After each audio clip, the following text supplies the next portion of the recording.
Gracias.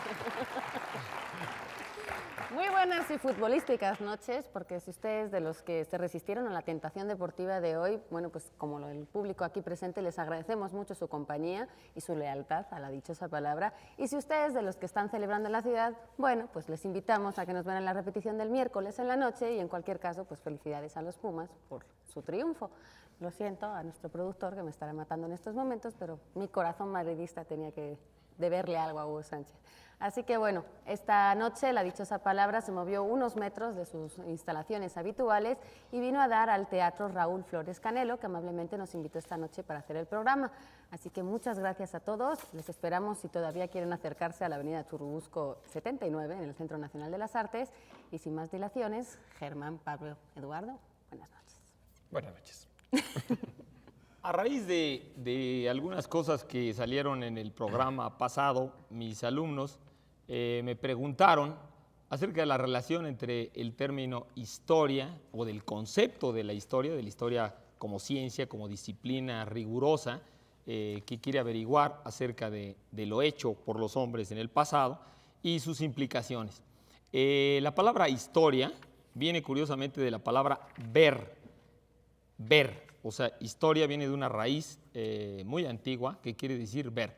La historia se encarga, por lo tanto, de testificar, de decir lo que sucedió, de tratar de averiguar y de comprender, no de justificar. La historia puede ser usada para justificar algo, pero ese no es su querer, no es lo que la historia quiere, lo que la historia se propone. La historia, por lo tanto, al querer testificar lo que existe, quiere verlo de una manera integral y no de una manera parcial. En ese sentido, la historia no puede absolver, en el sentido de que absolver quiere decir disolver o anular obligaciones, responsabilidades o culpas.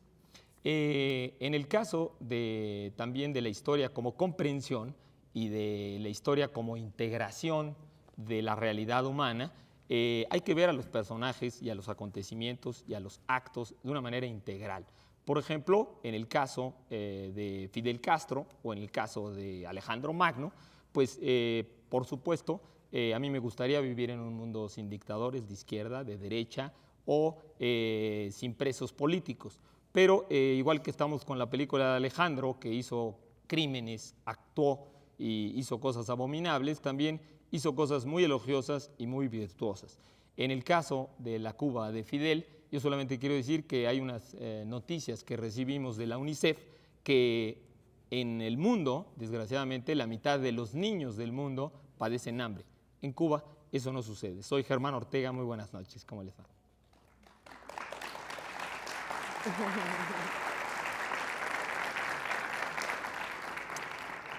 El arte es largo, la vida es corta, el arte es vital, la vitalidad resulta a veces artística.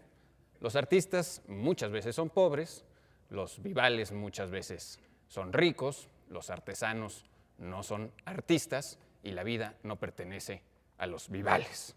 El artista da su vida al arte, aunque el arte no siempre da vida al artista. El arte no es la vida y la vida no es el arte, aunque se parecen y se necesitan, y una vida sin arte es casi tan triste como un arte sin vida. Bien visto, es un milagro que el arte viva. Solo cuando es bien visto, el arte vive. Y por eso concluyo que viva el arte y que viva también el Centro Nacional de las Artes en sus 10 años. Buenas noches, soy Pablo Boullosa.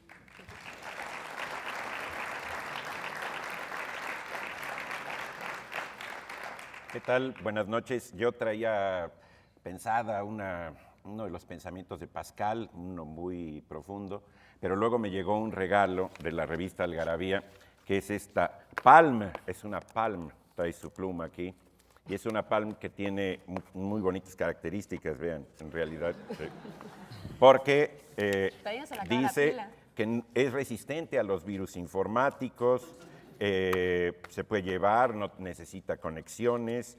Lo único es que la información, si se pierde la PAN, se perdió. ¿Sí?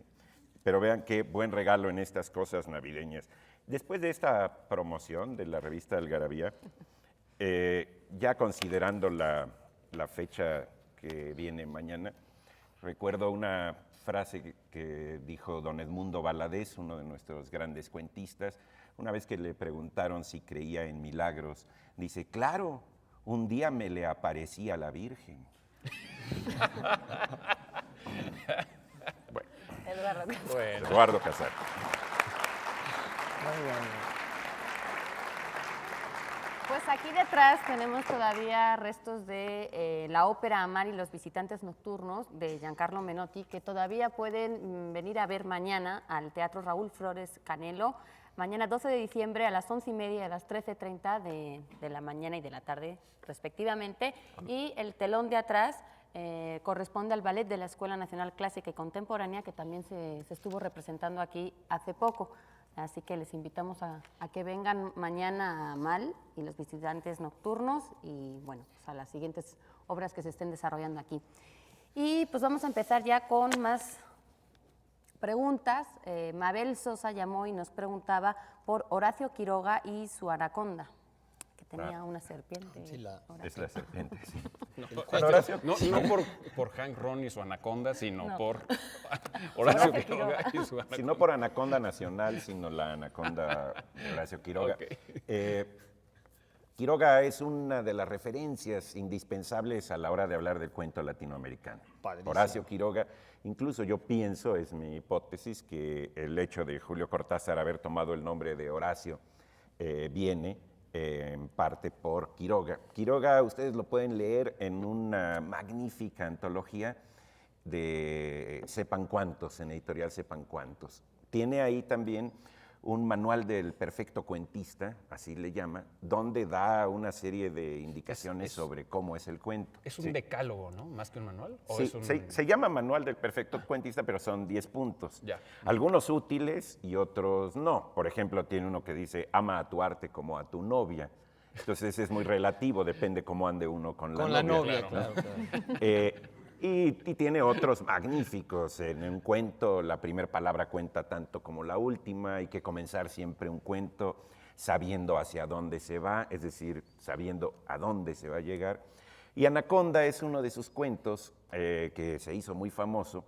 Es un cuento que parecería de niños porque los animales hablan, es una serie de, una cuestión, digamos que organizativa de unas serpientes. Pero sin embargo es un cuento muy legible para cualquier adulto, observador, etcétera, ¿no? Incluso hubo un grupo Anaconda. Horacio Quiroga es un escritor uruguayo, nació en el Uruguay, se lo pelean también los argentinos, sí, pero esas cuestiones de reivindicaciones de dónde nació uno. Pero es realmente una gran referencia. Hay un cuento que se llama El almohadón de plumas, que yo recomiendo a todos los que vayan a ir a su luna de miel próximamente, porque no cuento de qué se trata, pero es algo que lo deja a uno sin dormir durante un buen tiempo hasta que se le olvida. Cuando menos cuento, revisas ¿no? tu ropa de cama. Como... Sí, así O es. cambias de Pero almohada. consúltenlo pues en los cuentos en la editorial Sepan Cuántos, que es una muy buena edición. Ahí también, yo no me acuerdo muy bien todas las desgracias que sufrió en su vida personal Horacio Quiroga, pero son tantas y tan acumuladas una tras otra. Su padre muere suicidado, a él se le dispara un arma, mata a uno de sus amigos, su padrastro, Eso, luego la una muerte. cantidad de Su desgracias mujer también acumuladas, su mujer, una tras otra, tras otra, tras otra, que como dice o decía Augusto Monterroso, harían un mal cuento porque es francamente inverosímil la cantidad de mala suerte que tuvo en su vida personal Horacio Él mismo Quiroga. se suicidó al final. Sí, al final. al final también. Que era- Siguió los pasos Siempre de se su suicida padre. uno al final, ¿verdad? Sí, Sí. No se van a suicidar a la Al mitad, principio ¿no? está como que de vida de gato. sí, por eso uno encuentra los objetos en el último lugar donde los busca y no en el primero, ¿no? Qué bueno. Agustín Morales nos pregunta quién fue Oliverio Girondo. Bueno, otro escritor poeta uruguayo, latinoamericano, otro importantísimo poeta. Argentino, ¿no? Es argentino, tienes razón. Y Bueno, de decíamos hecho, que los uruguayos y los argentinos, pues ahí se van pisando, ¿no? Sí. el origen. Tienes razón, toda la razón. Fue argentino, de hecho coincidió con Borges y con Guiraldes y otros escritores importantes en esas revistas de vanguardia de principios del siglo XX, como Proa o Martín Fierro. Y por esos años, por cierto, hay una antología muy buena de Oliverio Girondo, si a alguien le interesa, que preparó para materiales de lectura de la UNAM nuestra amiga Ana Mari Gomis. Y en el prólogo de Ana Mari, ella recoge unos versitos que le hacían a Oliverio Girondo en aquellos años cuando era joven, y decían: a veces rotundo, a veces muy hondo, va por el mundo Oliverio Girondo. Y de hecho estuvo girando un montón de tiempo, porque él cuenta incluso que se pasó no sé si 500, no sé cuántos días en el mar, porque entonces se viajaba en barco y como iba y venía mucho a Europa, había contado los días que había estado en su vida en el mar y habían sido varios. Y el primero de los libros perfilados, digamos, de Oliverio Girondo se llama 20 poemas para leer en un tranvía, que es anterior incluso a los 20 poemas de amor de Pablo Neruda. Y se cuenta que Ramón Gómez de la Serna un día fue a la librería, compró el libro, salió a la esquina, esperó a que pasara el tranvía, abordó el tranvía y empezó a leer los 20 poemas para ser leídos en un tranvía.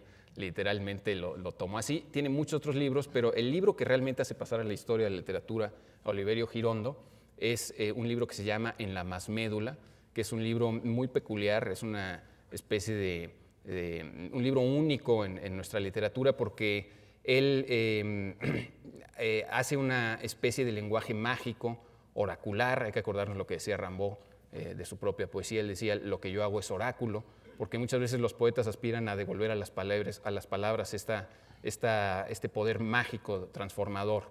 Y es un libro que se caracteriza por inventar palabras, pero que se acomodan dentro de una estructura métrica tradicional. Lo que quiero decir es que suenan como los metros conocidos de la poesía. Hay que acordarse que la poesía es mucho música, suenan perfectamente, pero les incorpora nuevos vocablos y hace una especie de fusión entre el sonido y el sentido muy interesante, ¿no? Por ejemplo, uno de sus versos dice: tus bipanales senos de suave plena luna, con suero miel y zumbos y ritmos y mareas, tus y más que tus. Suenan muy bien, pero ya empieza a incorporar palabras nuevas, ¿no? Como tus bipanales senos de suave plena luna, ¿no? Y No, perdón. Es que de ahí debe haber tomado Julio Cortázar también su idioma raro, ese que inventa, Sí, que Cortázar, en realidad sí. es una utilización de ese juego verbal. Y además su personaje, digamos, hablando de que si el Horacio Oliveira salió de ahí, el Oliveira puede salir de Oliverio Girondo como una especie de homenaje Claro. a ese propio lenguaje que Cortázar toma y hace su capítulo 68, donde apenas él le amalaba el noema, a ella se le agolpaba el clémiso. Sí.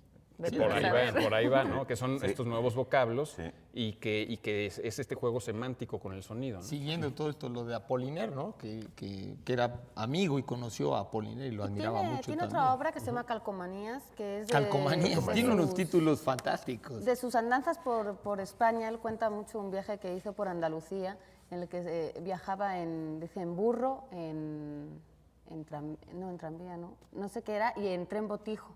Porque había antes cosa un es tren el tren botijo, botijo? era un tren que paraba donde la gente pedía. Entonces, de repente, yo no sé si gritaban o iban con el conductor, no sé cómo Aquí en estaría, México los camiones son y botijos, se paraba. ¿verdad? Sí, hay muchos peceros botijos Ojalá en fueran esta ciudad. botijos. A veces no son botijos y entonces comienzan los problemas. Y tiene una referencia muy bonita a la Alhambra. Él estuvo en la Alhambra en Granada y dijo que salir de la Alhambra era como volver de una cita de amor. Y Qué padre. de la sensación que le había producido. Una cosa nada más para el chisme literario. Se enamoró de Nora Lange y fue su esposa, y de ella estaba enamorado Borges. Por eso Borges Se no quería pelearon. a Girondo. Nada, Bueno, lo quería. vamos a la No lo dichosa. quería nada. Ya nos están regañando por aquí. Estamos buscando hoy la dichosa palabra, es el nombre del libro o tratado sobre animales reales o fantásticos que se originaron en la Edad Media, pero que han sido escritos también por autores como Borges y Arreola. Si ustedes saben a qué libro nos estamos refiriendo, pues se llevarán, entre otras cosas, estos libros. Por ejemplo, La Isla del Tesoro, de Robert Louis Stevenson, de la Biblioteca Edad Juvenil, con introducción de Manuel Márquez de la Plata. De Hugo Gola tenemos Filtraciones, poemas reunidos del Fondo de Cultura Económica. Tenemos de Salvador Elizondo, El Sinore, un cuaderno del Fondo El también de Sinore. Culturas Isinore. El Sinore, o el Sinor, sí. es una memoria de sus años estudiantiles en alguna academia Con la naval en portada Estados también Unidos, de si no me equivoco. Salvador. De Felipe Garrido, que hizo un gran prólogo a un diccionario básico de SM, La Musa y el Garabato, del Fondo de Cultura Económica. De Qué Mauricio. buenos libros. Sí, tenemos hoy, además hoy tenemos muchos libros, por eso estoy así como de carrerilla. Es que es Navidad. Es que es Navidad, todavía no tenemos ni Santa Claus. Ay, sí, sí, es Pero ya fantástico fue ese. San Nicolás. Ese manual de historia Mauricio de Beuchot, Bouchot. Manual de Historia de la Filosofía Medieval, editorial Jus, también de Introducción de la Filosofía de la Edad Media, ejemplares de la revista El Huevo, con Pepe Aguilar en la portada y con huevos de oro, pone aquí, ya de Julieta, Gael, Ana Gabriela, en fin, mucha gente aquí. También tenemos ejemplares, olvidé decir que del Huevo también había suscripciones, y de Este País, Raza y Creación, tenemos ejemplares también, 10. Se nos olvidó mencionar la semana pasada que muchos de los libros que habíamos estado regalando habían sido cortesía, ahí lo estamos viendo en pantalla, de la Universidad Autónoma de Chapingo, a la que agradecemos muy fervientemente su autonomía. Su autonomía y sus regalos. Y también de Chapingo nos llega ejemplares de la revista Molino de Letras, también cortesía de la Universidad Autónoma de Chapingo. Recuerden, estamos buscando el nombre del libro o tratado sobre animales reales o fantásticos que se originaron en la Edad Media, pero que han sido escritos también por autores como Borges y Arreola. De hecho, Julio Cortázar, a quien mencionabas, tiene un libro que se llama así, aunque no es propiamente de este género de libros que estamos preguntando. ¿No? Y como vemos al público muy callado, pues ya es hora de que empiecen también a trabajar sus mentes, así que vamos a empezar con unas preguntas, a ver si saben de quién son los siguientes versos. Vuelvo a ti, soledad, agua vacía, agua de mis imágenes tan muerta, nube de mis palabras tan desierta, noche de la indecible poesía. ¿Alguien sabe Para a darles quién una corresponde? pista, ¿Ahí ha habido alguien que empezó como que quería y no quería? Sí, anímate. estos versos están en un libro de versos que se llama Horas de Junio. Y yo creo que ya está más, No vemos Bueno. a ningún arriesgado. Otra, a ver, sigue. de un poeta tabasqueño. No, vamos con- ¿Nada? Bueno, Tabasqueño, Tabasco. Ese, A ver, ya, tenemos ya, una mano. corre al micrófono.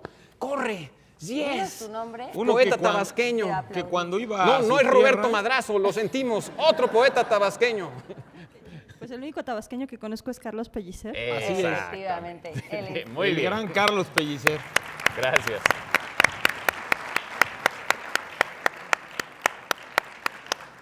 Pues nos tenemos que ir a un corte unos minutos, pero volvemos enseguida. ¿Quién va en el siguiente bloque? vas tú, Pablo.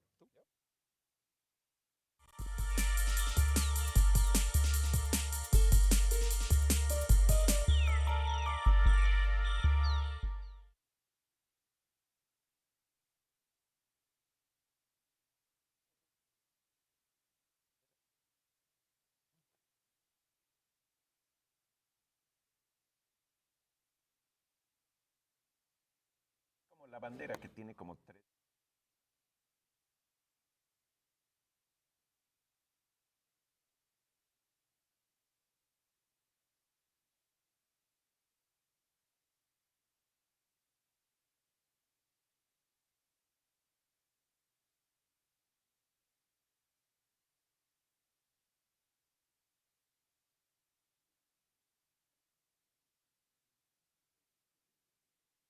Preguntas del público, señores.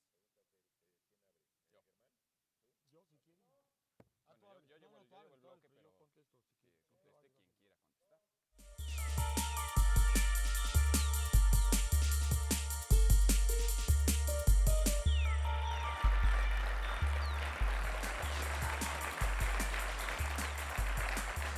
Muchas gracias. Continuamos aquí transmitiendo en directo desde el Centro Nacional de las Artes, desde el Teatro Raúl Flores Canelo, de nuestro querido CENART, que cumple 10 años. Bueno, el público que nos hace favor de acompañarnos en esta ocasión nos ha hecho algunas preguntas. ¿Alguien quiere responder preguntas aquí Sí, del cómo no. público? Di Gonzalo- el nombre y a ver si aparece. Gonzalo G. Vergara Yescas. ¿Estás por ahí, Gonzalo? Nos pregunta que quiere está Gonzalo. Muy bien. que si le recomendemos un libro de Camus y en qué género literario se puede clasificar. Bueno, ya que dices un libro, tiene muchos muy importantes. Yo te recomendaría El hombre rebelde.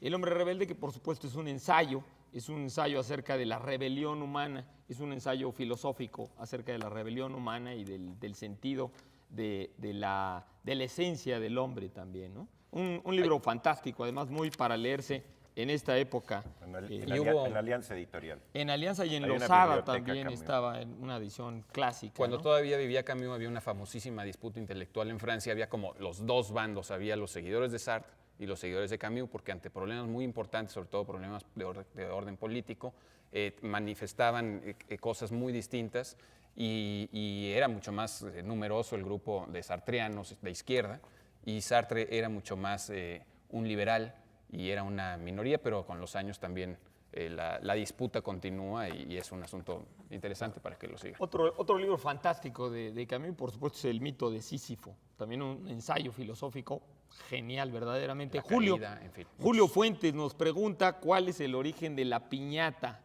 Bueno, la palabra piñata es italiana, pignata, ¿no?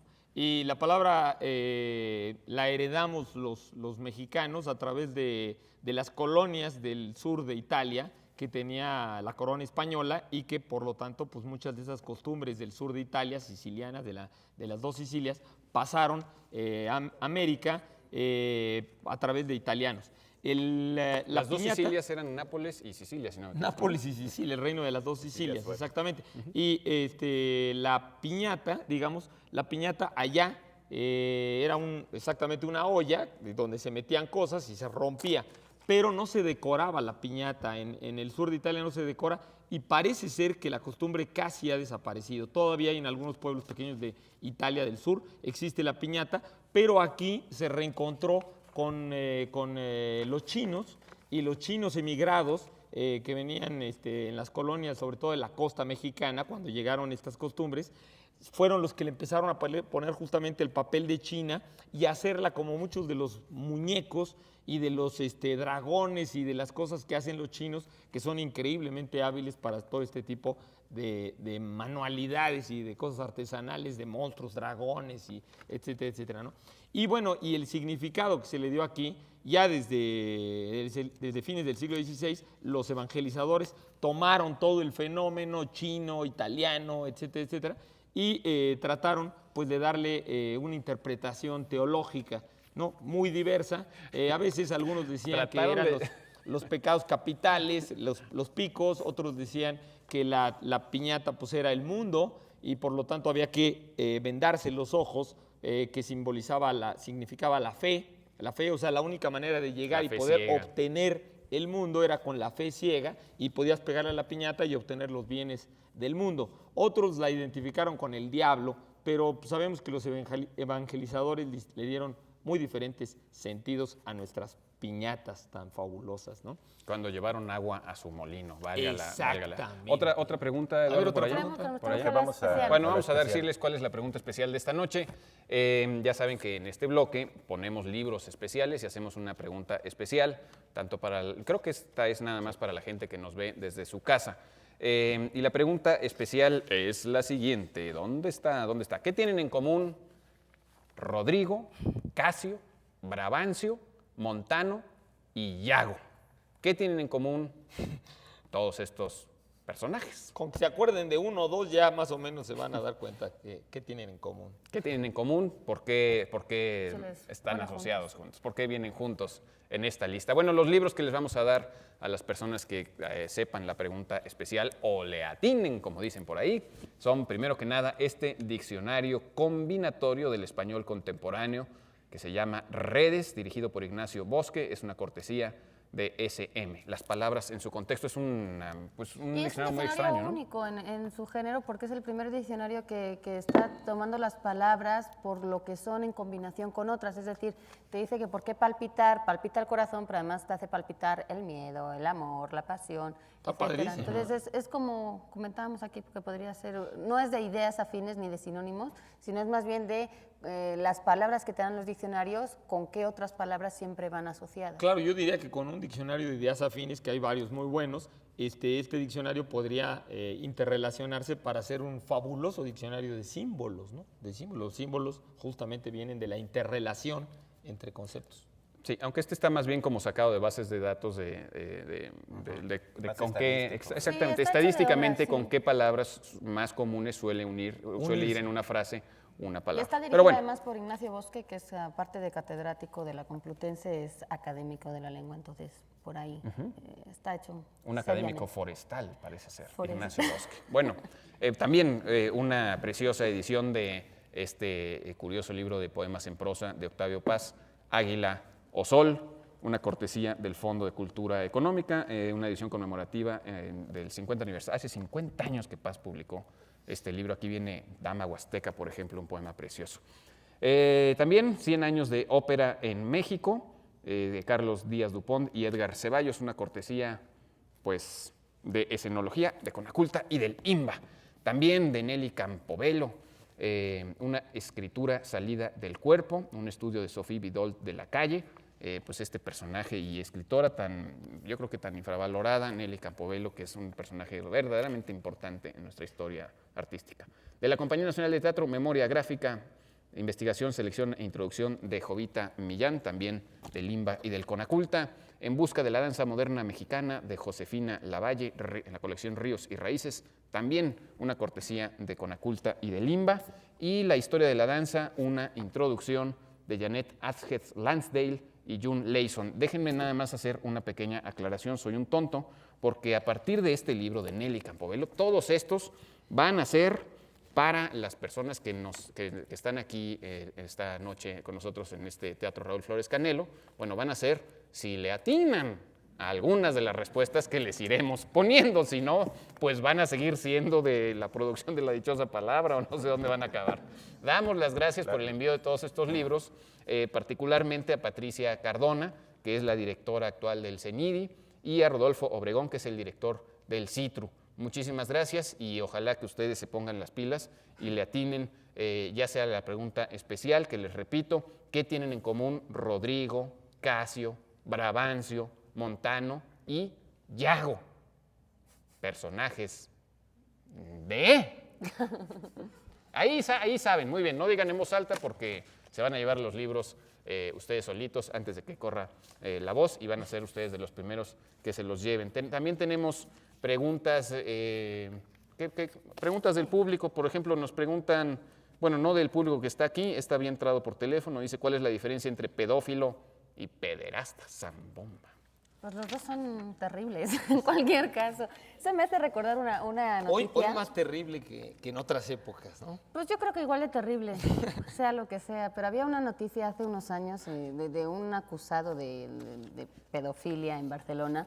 Y él decía que le podían acusar de pedofilia, pero no de pederastia. Y todo el mundo se queda así como Claro. de, a ver, ¿y cómo? Entonces, pues sí, realmente la diferencia de la sentencia de esa persona, según fuera declarado pederasta o pedófilo, era ir a la cárcel o igual ir a un hospital psiquiátrico. Porque en realidad, aunque los dos tienen la misma raíz, que viene de paidós, de niño, uno es, la filia es digamos, la afición, es decir, el querer ver a los niños, el amante de los niños, pero digamos que de una manera más mental que de actuar. Y de la pederastia viene de erastés, que es amante, y de ahí sí es cometer un abuso sexual a un niño. Ahí también vienen muchas aclaraciones de qué edad tiene que tener el niño para que sea pederasta o no, si es, tienen otras palabras que vienen de efebofilia, por ejemplo, dependiendo de la edad que tenga el adolescente, si es más adolescente, si es más niño, si es más lactante incluso, o sea, aberraciones de ese estilo hay varias. Y todo viene de la raíz paidos, que es niño, que luego además en latín viene a dar otras palabras como puede ser, por ejemplo, pedagogo, o sea, dependiendo un poco de la derivación posterior, pues tiene diferentes palabras. Ahora el Paidos era el que conducía el nadador. Exactamente, paidos, la raíz griega ai, es decir, el diptongo ai, luego en griego viene a ser ei, y luego en español ya viene a derivarse en e, por eso paidos luego viene a ser pederasta, es decir, esa ai derivó luego en e. Curiosamente la Real Academia no ha tenido estos términos acuñados en sus diccionarios hasta hace bien poco, es decir, la última edición ya ha empezado a acuñar estos términos, pero antes no, pero la pedofilia y la pederastia pues Y las palabras son muy antiguas. desde la antigua Grecia Exactamente, ya yo a eso me venía refería. Yo cometiéndose lo estos que delitos. iba a comentar, por eso decía Pero no que eran delitos. en la otras antigua épocas, Grecia, hay que exactamente, que en aclararlo. otras épocas no eran tan terribles, es que hoy realmente tiene que ver con una persona, hombre, perturbado, que no ha tenido una maduración sexual y entonces que tiene que, digamos, canalizar su sexualidad de una manera patológica en los niños. En cambio, incluso en el banquete de Platón, Claro. la pederastia, tal cual, está defendida y está, digamos, Enaltecida, no solo defendida, digamos, uno de los ideales del enaltecida amor. como uno de las formas de transmitir las verdades, la belleza, la bondad de maestro a alumno. Que por cierto, por supuesto, era con efebos, o sea, con muchachos un poquito más grandes, y en ese sentido, pues como han dicho algunos sexólogos actuales, probablemente, por lo tanto, por el contexto griego y la valoración griega que existía de determinadas actitudes, pues no habría, digamos, la perturbación y el daño psicológico al adolescente que en otro Digamos contexto que uno es una cultural que tendencia habría hoy. psicológica y la Bueno. otra es un delito. Pero bueno, debido a los escándalos que ha habido últimamente, se han dado a conocer estos dos términos y en la prensa sobre todo se utilizan como sinónimos, pero en realidad, aunque los dos son muy graves, digamos que la pederastia, como ya ha habido una acción, es considerado delito. Fíjate que yo tenía entendido que pedófilo era el aficionado al trago. Yo también. Yo también, ahorita no está ¿Verdad? claro. Qué raro, pero ¿no? ese pedo creo que viene de otra raíz. Pues no sé, a lo mejor. Sí, tiene que ver eso tiene que ver con per, que es pues echarse una plumita, como decimos nosotros vulgarmente. En un eufemismo. Sí, no, y la asociación es que se dice que los borrachos huelen tan mal que es como si se hubieran echado una plumita, por eso llamamos así a los borrachos. Pongámoslo así. Vamos a una... Ya no corte. tengo tiempo de hacerle pregunta ¿Una al pregunta? público. Nos vamos a un corte. Volvemos inmediatamente después de estos mensajes aquí a La Dichosa Palabra en vivo desde el Teatro Raúl Flores Canelo del Senado.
Estamos aquí muy contentos de nuevo con ustedes. Bien, vamos a contestar algunas de las preguntas de nuestro público rápidamente, Eduardo. Aquí Venus Nora Martínez Narváez dice que comentemos algo sobre el libro Rayuela.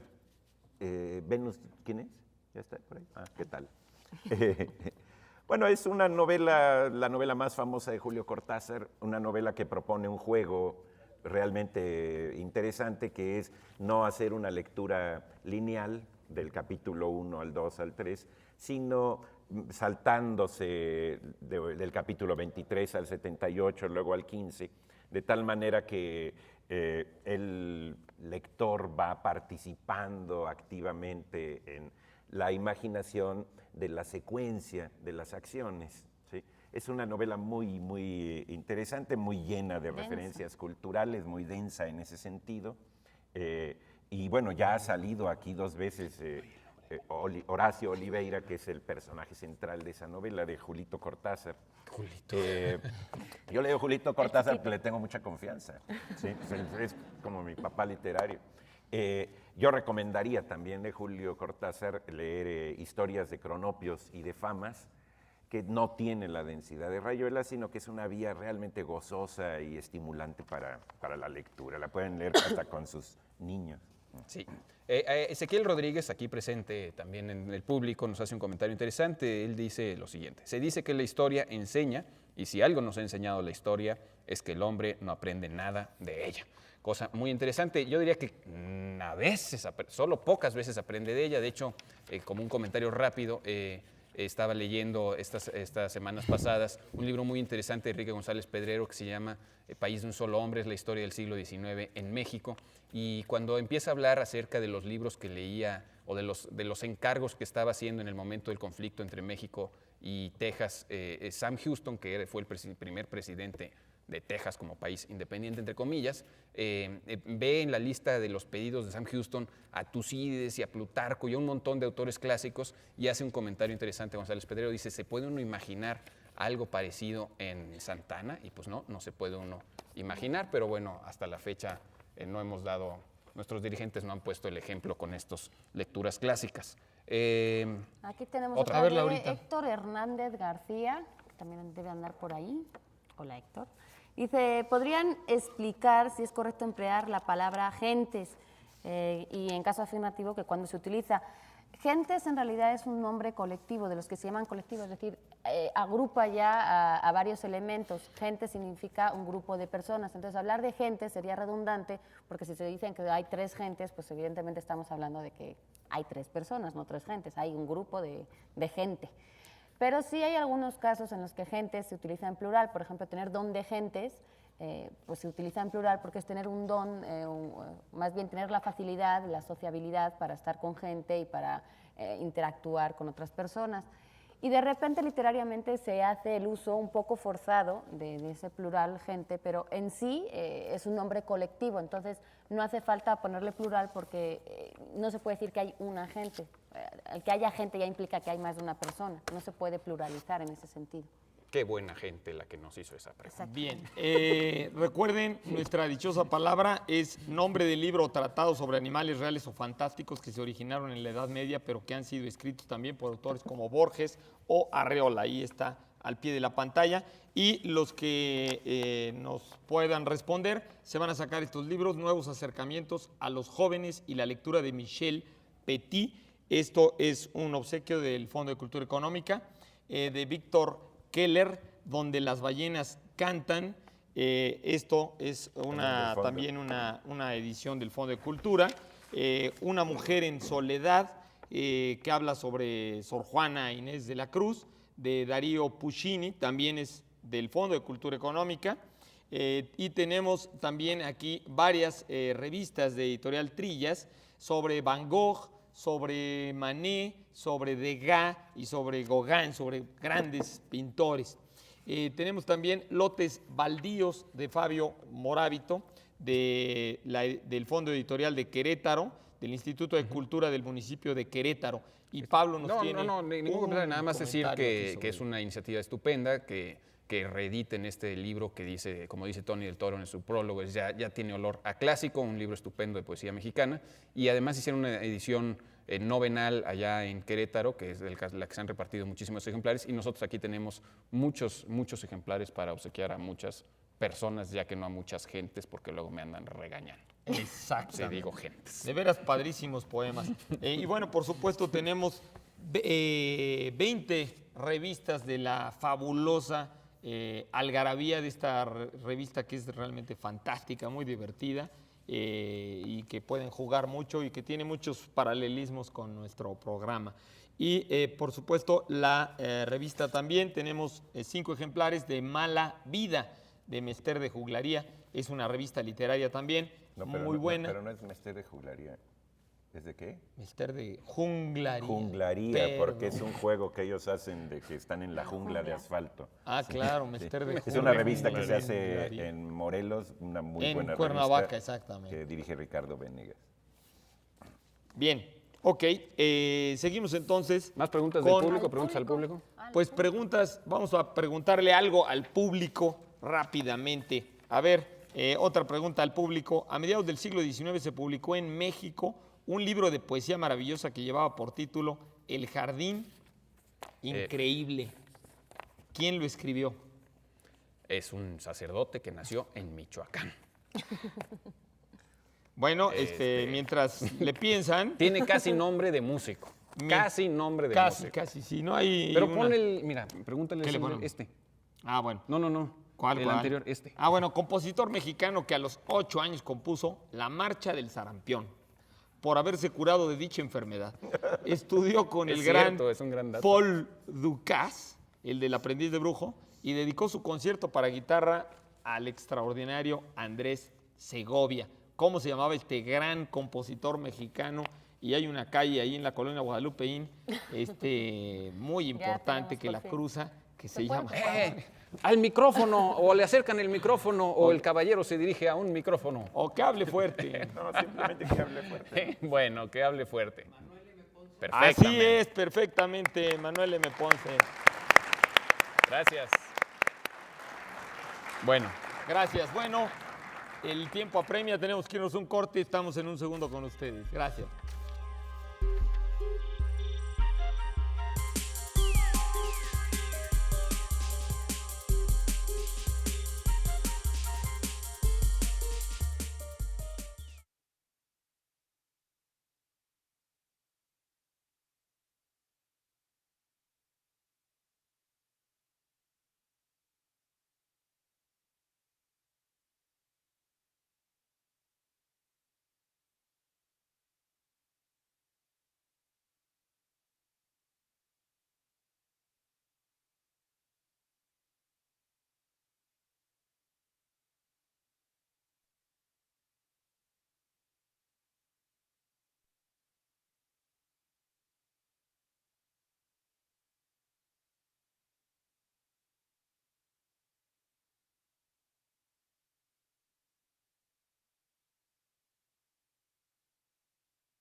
Continuamos aquí en la parte final de La Dichosa Palabra y está con nosotros Carlos Santiago Fuentes de la Subdirección de Extensión Académica del CENART.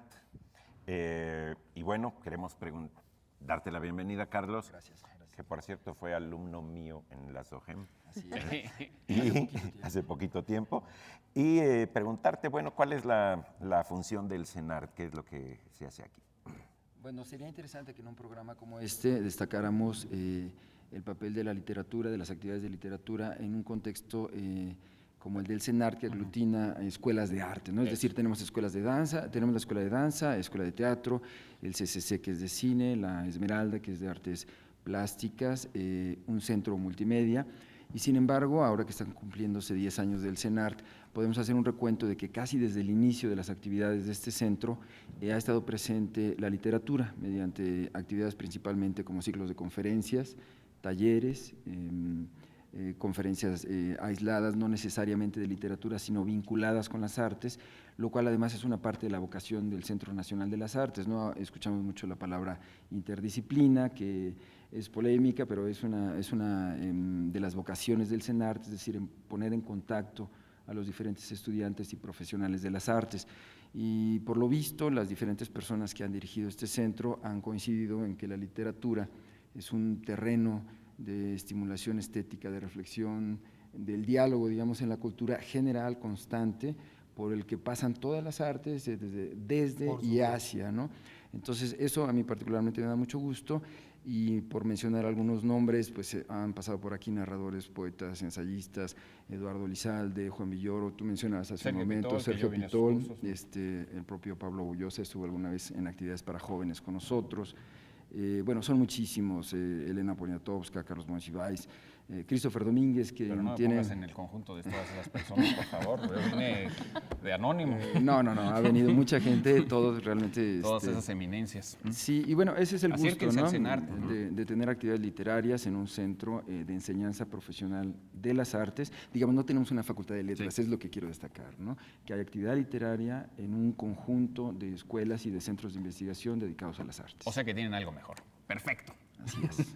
Muchas gracias. No, gracias, al contrario. Si todavía tenemos tiempo, yo quisiera responder un par de preguntas Sí, rapidísimamente. claro. Diana Jiménez dice que está perdidamente enamorada. Me alegra que sea así, porque es la única manera de estar enamorado, perdidamente. De otra manera, no se puede. Y dice que quiere ser groupie de alguien, no sé qué cosa sea groupie, pero al rato me va ella a informar.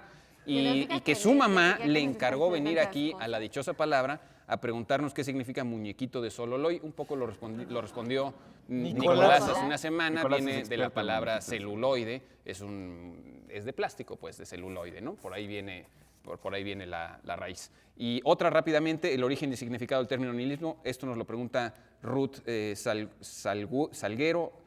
No entiendo bien tu apellido, Salguero. Y Ruth, nihilismo viene de nihil, que significa nada. Es esta corriente, yo siempre he dicho que es como el suicidio de la cultura occidental, es esta corriente donde la nada y la violencia destructiva cobra una inmensa fuerza. De hecho, hay autores como Paul Berman que afirman que esta violencia loca de los terroristas islámicos no es propiamente islámica, sino que es occidental, que está presente en nuestra cultura y que son ideas nuestras que hemos exportado a todos los confines del mundo, estas ideas, pues, de destrucción, desgraciadamente. Y que tiene que ¿no? ver sobre todo con una falta de referentes, ¿no? Con una pérdida de referentes y una pérdida de orientación, exactamente. Entonces no hay de dónde agarrarte y entonces pues, tienes... Si el tema te interesa, léete la novela de Dostoyevsky que se llama Memorias del inframundo, Memorias del subsuelo. También. Y hay un libro también de O Los Fernando endemoniados, Sabater. Los endemoniados. Y hay un libro de Fernando Sabater muy interesante que se llama Nihilismo y Acción, también para ver otro punto de vista. Bueno, la dichosa palabra, la respuesta es bestiario, nombre del libro o tratado sobre animales reales o fantásticos. Esa es. Y ¿Qué la tienen en de- común Rodrigo, Casio, Brabancio, Montano y Yago? Pues Betty Ramírez, Pues el Salvador reloj, Vázquez y casi. Hernán García. Sí supieron que son supieron. personajes. Personajes de Otelo. personajes de Shakespeare. Otelo. Otelo. De Otelo o Motelo, ¿no? Ya cuando lo lee uno de de paso. paso. A ver. Bueno, pues muchísimas gracias. Queremos agradecer también a la maestra Lucina Jiménez, que es Claro. la directora general del CENART. Gracias, Lucina. A José Luis Hernández. Gracias, José a Luis. Liliana Altamirano Gracias, y al personal del Teatro Raúl Flores Canelo. También mandamos un saludo para los chicos del máster del Canal 22, para David, Ramón, Isaac Miranda, Fernando Fregoso y Arturo Ugalde. Gracias y al queremos staff también, ¿no? agradecerles a ustedes su presencia en A esta los valientes noche. que Y no recuerden fueron ayer, que Guadalupe, más que Río de Lobos, es probablemente Río de Amor. Y acuérdense de ese Muchas escritor que felicidades. dice Miguel de UNAM 1, Monterrey 0. UNAM 1, 0, Monterrey. Que el próximo Gracias. sábado los 5 aquí.